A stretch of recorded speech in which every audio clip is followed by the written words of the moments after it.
So, good morning, good night, depending on where you are in the world. And welcome to another interview of the Shield Dude on a Couch. I'm your host, Hector. And today I got two members from the band. I don't know, is it Kaupe? Kaupe. Calpe. Yep. Kaupe. Kaupe, and they have a new album out this week. It's called Destroyer of Worlds. And they're a progressive instrumental metal band from Florida, even though there's two guest vocalists on two songs on this album. So it's not completely instrumental, almost completely. So we have Pete, who's the bass player, and Brett. So first of all, how are you guys tonight? Fantastic. Awesome. Nice. So you where is the land, Florida? I used to live in Miami. 5 It hours is. north. Yeah, exactly. It's between Daytona and Orlando. Oh, okay. Okay, Yeah. yeah, it's, up there. So for people that don't know the band, tell us a little bit about the history of you guys. Um, well, okay, so started try to not make this long-winded, but it started really Mark and I started the band, the drummer, and we were in a band called Lost for Words in the early 2000s. And he went on to raise a family. I went on to play more music, moved away, came back, and just kind of decided to start making music with him again. And we tried a number of different musicians that just didn't pan out. And and it was funny because Pete was well, maybe you want to tell this part, but you were looking for a member for your band, Yeah, and man. We were. Yeah, my thing was funny because my band of years was all of a sudden our drummer and bass player just, and I'm like, well, all right, maybe I got a friend who play bass. I'll play this, and I called him, or I'll play bass is what it was. Because I'm like, hey, will you play guitar in your drum? Nope. I'm like, well, can I try out for your band? Sure, come on out. And it was really funny because our drummer's a man of few words. And Brett and I go way back. So, I remember coming out to the second practice and it was really funny because I'm like, hey, am I actually in the band? And then our drummer's like, well, I kind of figured when we invited you out to a second jam, you were good. But yeah, it was funny. I wanted to try to get there, but then I really liked what I was hearing. So I was like, man, let me just go do their thing. I'm glad I yeah, did. yeah, it seemed to work out really well. And then the last piece of the puzzle was Patrick, the keyboard player, and I kind of decided if we weren't going to find a singer, which we actually did try out numerous singers, and we just couldn't find anything that worked. Then we're going to have a keyboard player, and we're just going to, always be on search for a singer, but start playing shows as an instrumental band. So we still have yet to find the right person, but we did get two of our friends to sing on this album. Yeah, we're lucky, man. We've got some pretty awesome friends who are, I mean, it's just a couple of our friends that could, thank God it kind of changed the entire dynamic of everything for us on those songs in Yeah, an because awesome, positive way. yeah. So yeah, because there's two songs that have vocals on it. So uh like when you guys were, getting into music, like, because it says progressive metal, but I hear a lot of like different types of like hard rock and influences on this Hmm. song. So we like which musicians or like bands really influence you guys? And obviously Brett can have different choices than Pete. Absolutely. Yeah, well, I first off, I hate the title progressive. We go with it because I guess that's what bands do nowadays. They have to go with a lane. So we're the progressive lane because nobody else knows what to do with us. But I guess we got progressive aspects. So we kind of are okay with that. But I mean, I'm into anything, everything like 80s music, metal, Car Bomb, Radiohead. I mean, Oh yeah. all over the place. Yeah, Yeah. same here. Like We're all the drummers the same way. Yeah, we like to just write, I guess, what comes natural, and a lot of our stuff. Not so much this album, but the albums before had a lot of melody, and this one we just decided to go full board heavy with. A lot darker. Yeah. Yeah. So yeah, no, it's a cool record. So let's talk about the tracks with vocals. First, let's talk about the track that's actually the single RMR 1029, which Mhm. features Scott. Angelakis. Yep. Yep. Angel Scottsdale. Scott write the lyrics or for this one? What's that? The lyrics, did you the people that came to sing, did they write the lyrics or did you guys wrote the lyrics? Oh, no. They wrote the lyrics. Okay. Yeah, it's kind of like a prerequisite. You have to be able to write lyrics because none of us can. Not our bag. We write music. Yeah. But Scott, we knew. I've known him for 20 years, maybe even longer. But he was in a band called Bloodlit on Victory Records, and then later on was in a band called Hope and Suicide. Then Junior Bruce. I joined Junior Bruce probably about 2017, I think, and I was in that for a few years, and then I joined Bloodlit and did a tour with them. So I've known Scott for a long time, and Scott actually recorded the drums, and so that's how the idea came about. We always wanted him on the song, but it just never worked out. And then he found one he liked and did it. And then Matt Decker is another local musician that is a good friend. Buddy. Yep. Yeah, and absolutely. He was in Ginkgo Balboa and now is in Tangent. And Setkin. That was the original. Setkin. Yeah. I see. I never saw that band. I think I was gone. I was in the Northwest when that band was playing. But yeah, he's a really good friend and a really good hardcore singer. So yeah, we just decided to mix it up. We had two songs we wanted on the album. One was definitely ready for vocals, and then the other one I didn't know it was going to have vocals, but that was the one that Scott picked. Yeah, it's funny. The one for Matt, it's funny because it's called "Next Time Wear a Black Shirt." Yeah. Well, Yes. we're wearing black shirt except Pete. Yeah, right. It's car bomb. I mean, And that's why I didn't wear my car bomb shirt. I knew you were going to wear a car bomb shirt. Always, dude. I knew They're it. the best. I knew it. Got to rep car bomb. Yeah, so I wore the Yautja shirt. Hell But even cooler. So the next time wear a black shirt, that came about because I'm in another band called Narcoosey, and it's a grindcore band. And this kid, he came up to me after the show. Well, backstory: I was wearing a white T-shirt, and I guess that's sacrilegious to do at a metal show. And I've done it a lot. I was playing with a white T-shirt on stage, and so he said, "Man, you guys are awesome, but man, next time wear a black shirt."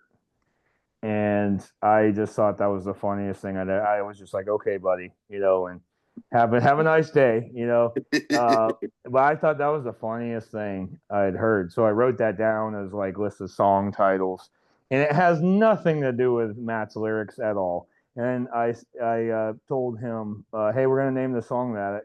You cool with it? All right, cool."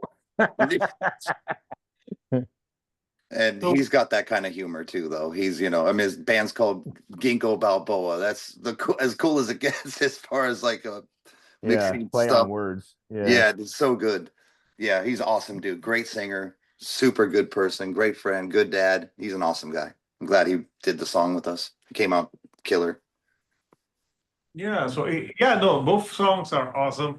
But you said that for RMR 1029, you didn't know that you were gonna have lyrics and vocals on that one. So I'm guessing Scott just heard it and he said, "This is the track I want to sing over." Yeah, well, the original track I was going to have him on was the title track, "Destroyer of Worlds," and that, I thought that well, actually, there was a couple of riffs in it that were inspired by Bloodlet, which was his former band. And so I thought that would have been a good song. He thought it was good, but he liked the other one better. And I remember him saying, "There's more going on in the other one, so there's less work for me."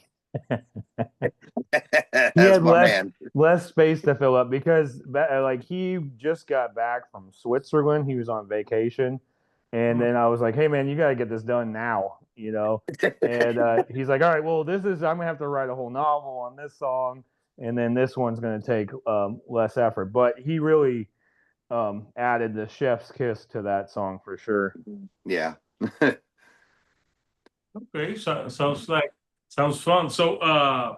So once the album is out this Friday, so when people see this, like it's already out. Is it gonna be out physically, or is it only gonna be digital? Um, yeah, it's going to be digital. Well, I mean, it's digital on Friday. We already have the CDs. They will be available through Morbid Subculture. That's our label, morbidsubculture.com. And so the CDs are already there. We're still waiting on the vinyl. Vinyl takes 10 years to make, apparently. And so we're waiting. You know, we thought we were good. We set these shows up and we would have enough time, but we're still waiting. So who knows? I mean, it could come tomorrow, but they won't let you know if it's on its way. It's just it shows up apparently. And so that's what we're waiting on. But you can pre-order the vinyl, and that is going to be available on morbidsubculture.com too. You can also get to it from our link tree, which is on our Instagram page in the bio. Yeah. So well, you said shows. When are you guys playing? Pete? So we You got can answer that. Saturday, Gainesville, and November 11th, November 1st, Will's Pub. Good old Orlando, Florida, Will's on Mills. Yeah, Okay. so the Gainesville show is at the Atlantic, and that's kind of like a renowned venue up there. It was closed down, I think, during COVID, and then they reopened it, and I'm really glad they did because it's an awesome venue.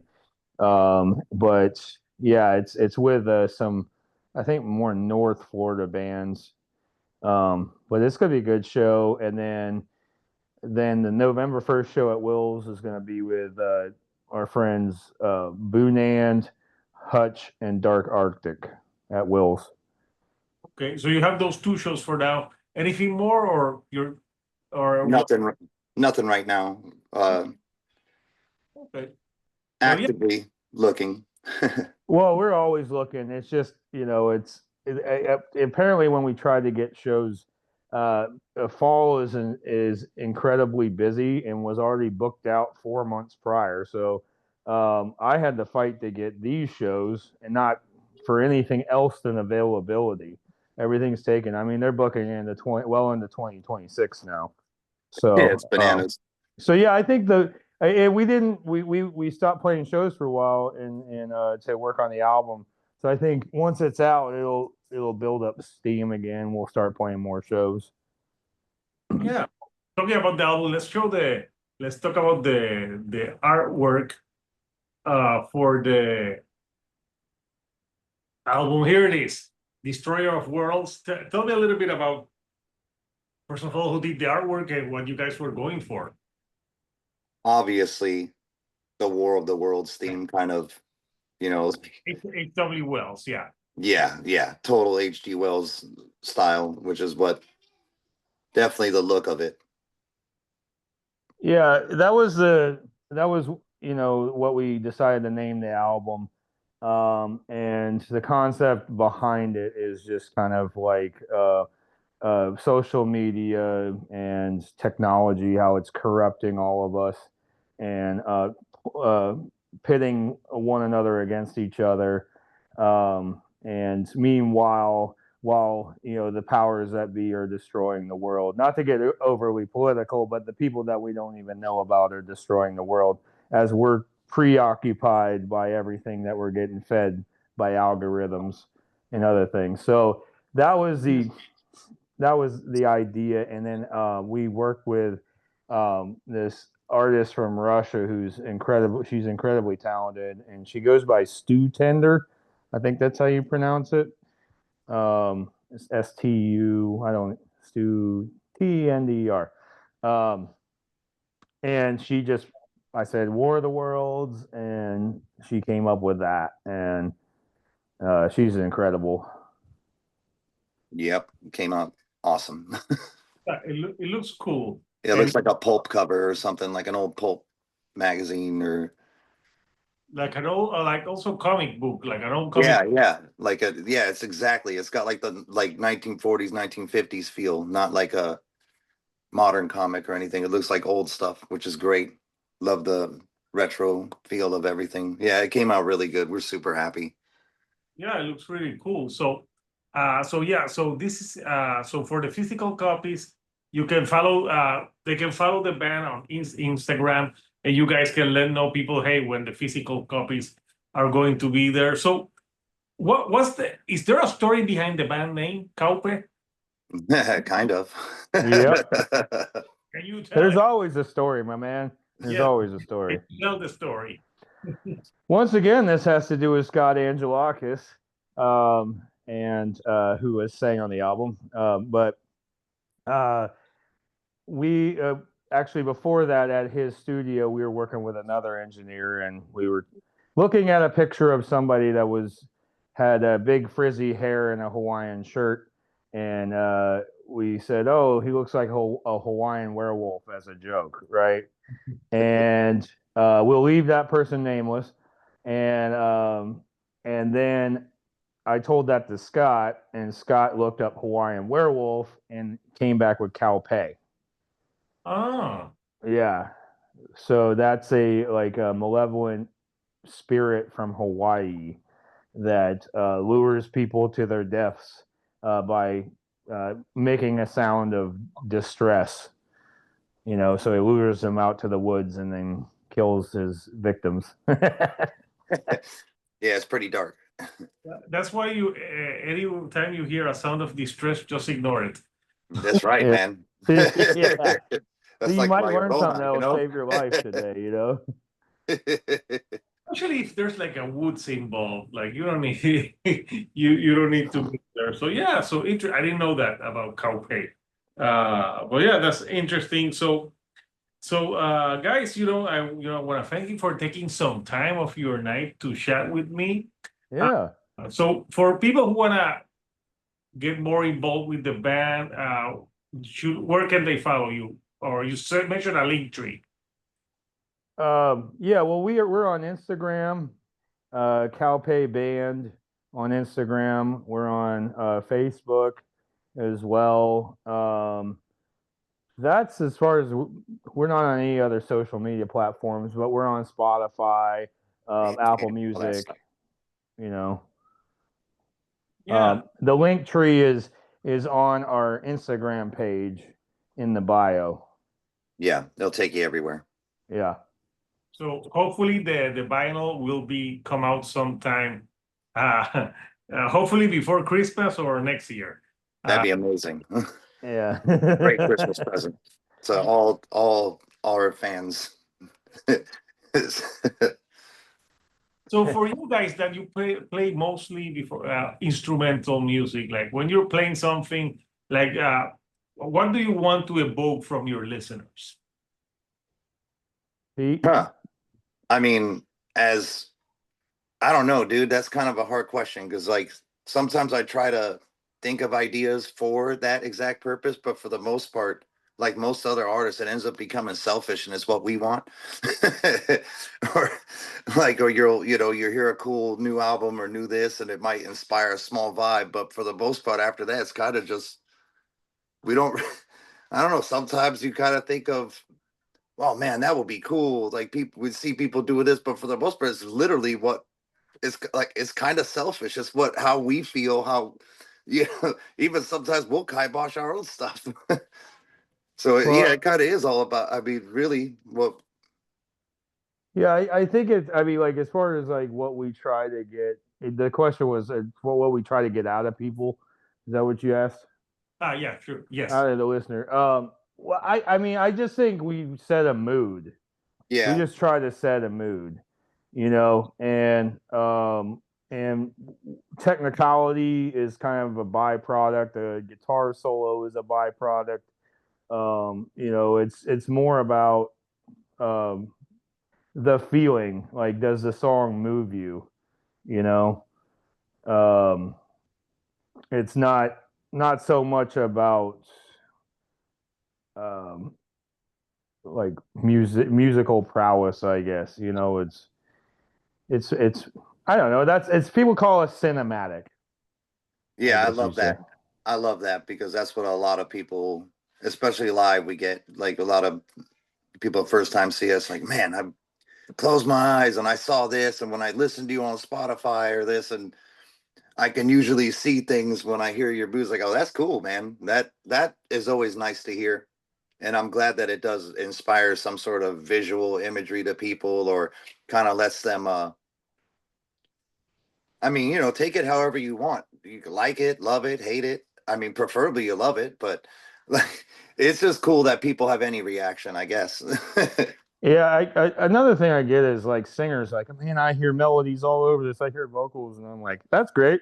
Why don't you send me a demo of what you hear Yeah, instead of just telling me what you hear? You know. yeah, Uh, but yeah, as long as it motivates people, um, or it excites people, that's just what we're going for, I guess. Just try to write good songs to sum it all up. Yeah, and are you guys going to have merch with T-shirts that say next time wear a black shirt, but the shirt is white? man. But we should. Thank you for that. Yeah, I think That's that we're gonna do that now. that's an actual great idea. That's really freaking awesome. Uh, White shirts, but none of them are black. All of yeah. them different color, except Yeah, exactly. Yeah. You can buy all our non-black shirts at morbidsubculture.com. No, actually, no. That's on our Bandcamp. I can't sell everything to that guy. But that's That's on our funny. Bandcamp. I'll post so that people can follow you in Bandcamp. So before I let you go, anything you like to say to my couchers before we go? To And your thank you who? for watching. I'm the shield dude on a couch, so my followers, I call them the couchers. Nice. Oh, the Couchers. Okay. Gotcha. That's cool. What were you gonna say, Pete? I thank you for watching. Man of many words over there. Yeah. Check us out. Yeah, I guess enjoy the ride. You know, I don't know. That sounds corny. Yeah. No, it's legit because I still am.